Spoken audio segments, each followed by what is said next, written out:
கர்த்தருடைய நாமம் பரிசுத்தப்படுவதாக. இந்த நாளிலும் நாம் நம்முடைய சகோதரனுடைய பொருள் ஒன்று காணாமல் போயிட்டுனா நம்ம பார்த்தா அதை என்ன பண்ணணும் அப்படிங்கிறத பற்றி நம்ம தியானிக்க போகிறோம்.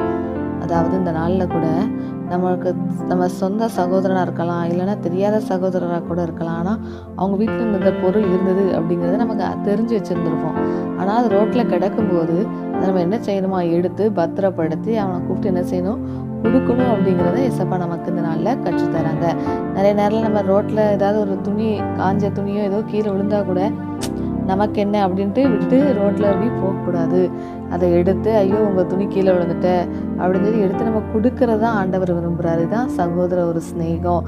இதை ஏசப்பா ரொம்ப விரும்புகிறாங்க. அந்த காலத்தில் ஆடு மாடு இதெல்லாம் வழி தப்பி போயிருந்தாலும் அதை அப்படியே போனால் போட்டும், அவனுக்கு தானே நஷ்டம் அப்படின்னு இல்லாமல் அதை பிடிச்சி கொண்டு வந்து கொடுக்க சொல்கிறாங்க. இதான் நம்ம ஏசப்பா நம்ம கற்றுக் கொடுக்குற பாடம். சகோதரருக்கு உதவ வேண்டும்.